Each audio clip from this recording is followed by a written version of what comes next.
Yo, what's going on, everybody? So just like the previous two seasons, I went ahead and put together kind of a like all the top Witch Doctor meta builds for season 7 and patch 2.4.2. Again, like I said, the last two seasons I did this and it was pretty well received. I think it's nice for people to have a just one reference point for all of the top builds. That way you don't have to search all over the internet or all over Diablo fans or whatever your preferred site is for builds. And you just got everything right there, and you can bookmark the page and just use it as a reference whenever you need to.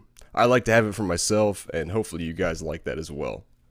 So first up, we have the Helltooth starter build for Season 7, and this build I'll have a video up very soon for, but pretty much just only tested with kind of the standard thing for starter builds, just the 6-piece Helltooth, all crafted rares, 0 legendary gems, 0 paragon levels, and just marquee low-level gems in the gear. And this build absolutely annihilates Torme 6 with just that stuff right off the rip. And can probably even go up to like Torme 8 pretty easily. It's going to be a little bit slower, but you'll be able to stay alive and still kill stuff fast enough if you really wanted to. Pretty much right away as soon as you get your 6-piece Helltooth. That's how strong the set is. And then once you get something like a short man's finger and some other items, even, like you could switch it up and run zombie bears if you were to get a scrimshaw early on, which are really easy to craft in the cube, or, a Suwong Diviner for Acid Cloud, stuff like that. There's a lot of items that will really benefit a starter Helltooth build, but yeah, it absolutely owns. And it's a lot of fun to play early on in the season, too. I'm glad they made Helltooth the starter build this season, and or the starter set that you get this season, the first one, from the Hadrig's Gift, which is pretty great. Next up, we have the solo pushing builds, and just today, they nerfed the Ring of Emptiness, which I just made a YouTube video about, but basically, the Ring of Emptiness damage buff now does not apply to pets. So, it's a pretty big nerf to the Helltooth Garg's build and the Zuni Pets Garg build as well. It's still going to work for Jade Harvester just fine, but you're basically back to the old Helltooth Garg's build that can still push 95 plus with really good gear and a lot of Paragon. But, it's back to the Leeching Beast version where you're pretty much just casting Wall of Death and Paranado and then recasting your Gargantuans right in the middle of packs and kind of just standing around a lot, avoiding damage. Unfortunately, the other setup with Haunt was much more dynamic and fun to play, but currently this is what we're stuck with. I'll update you guys if anything changes, and it's the same for the Zuni Pet build as well. You're looking at basically without Ring of Emptiness. That build still stacks Stricken very quickly because you do run Haunt in that build still, because you do want that mana spender to proc your Zuni and get the damage buff for your pets, along with the Paranado to proc it as well. But unfortunately, those two builds are going to be much less strong, and at that point I'm not quite sure if we're even going to have a Helltooth DPS spec for groups. It remains to be seen. We'll have to test it out and see if it's still good enough.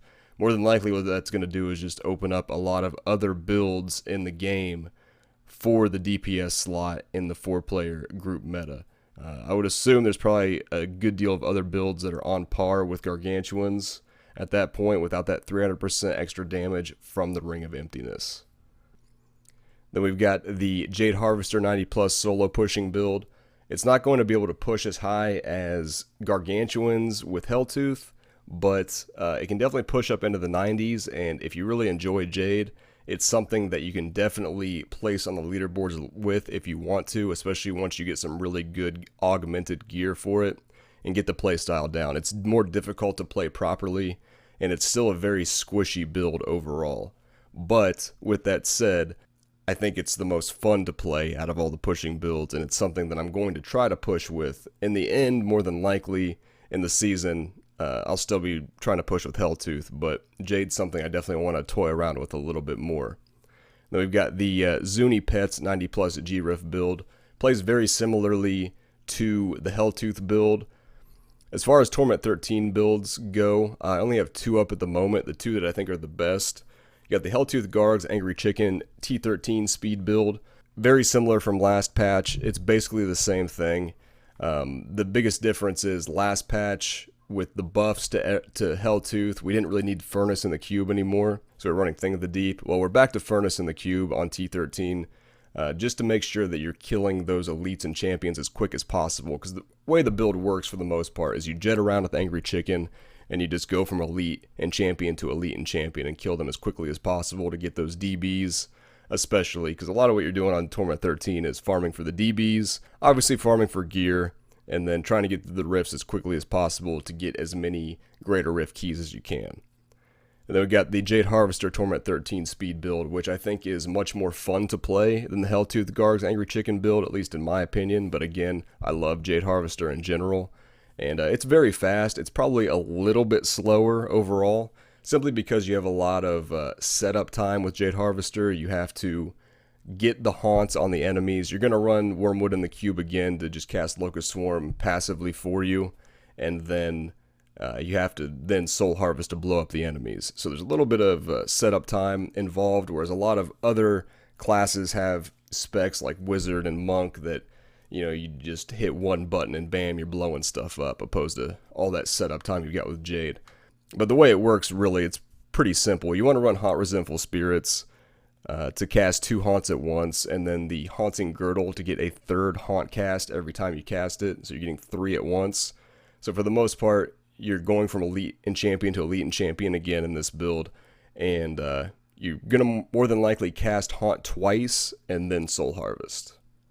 So that's all I've got up there at the moment. There's some other builds I want to toy around with. The Legacy of Nightmares Walker build, I'm not sure how great it's going to do in Torment 13, just with the increase to health on enemies, because the way that build really works is you want the Locust Swarm to kill trash for you, and then the pets will kill the elites and champions, but I don't know if the trash is going to die fast enough, so there may be some sort of other LON hybrid build. Possibly the sacrifice versions of it might end up being better, with the Swampland Waiters to increase your sacrifice damage and let the pets still kill elites and champions and bosses while you kill trash by sacrificing the dogs. So I'm going to toy around with that a little bit more, and I may add that to here. But with that said, the LON Walker build is kind of my baby, and so I'm definitely going to make a video at some point. I think it's still going to be very good for low-level gym upgrades and greater rifts.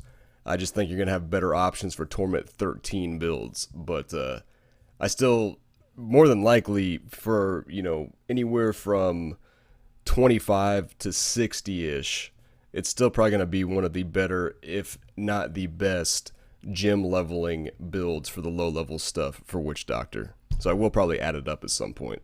Another one potentially is Sages with Zuni for more DB farming. But with the increased DBs on Torment 13, the drop rate's already much higher, and you get way more anyways. So I think you're probably better off just running the absolute fastest build that you can, and you're still going to get a lot of DBs, as well as farming those greater rift keys, which are, in my opinion, the most important thing. You know, and I think it's everybody feels the same way. That's really what you're farming for a lot of the time, especially later on in the season when you're doing Torment level difficulty. So that's pretty much all I got up there at the moment. I may add some kind of Carnival build for pushing, and if any of you guys have any top builds that I'm missing that you would like to see added, and that I can test a little bit and decide if they should go up there as the top end builds. There's a lot of great builds out there that may not be the top end builds. They're still fun and still efficient enough to play that I may not add to this particular list. But yeah, again, leave some comments in the info section if you'd like anything added. And yeah, if you guys enjoyed the video and some of the builds, it would help me out quite a bit. Just throw me an upvote on Diablo fans on the builds. That really would help me out tremendously. And you don't have to, though. Just watching the video is support enough, guys. I really do appreciate you watching. And hopefully you enjoyed it, and hopefully it helps you guys out. I'll be working on fleshing out the written guides. Most of the written guides are done for the most part, but a few of them I gotta finish up probably this weekend, within the next few days. And then we'll be working on getting some of the videos out there, the video guides for these specs. Probably the next two that are going to be made is more than likely I'm going to get the starter Helltooth build out there first. That way that's out there for the start of Season 7. And then probably after that, the Helltooth pushing build for solo. And then work from there and see what I want to do next. And I'll have a link to the Diablo fans forum post for this guide in the info section of the video. So again, guys, thank you very much for watching and for all the continued support. You guys have been absolutely amazing, and I will see you next time.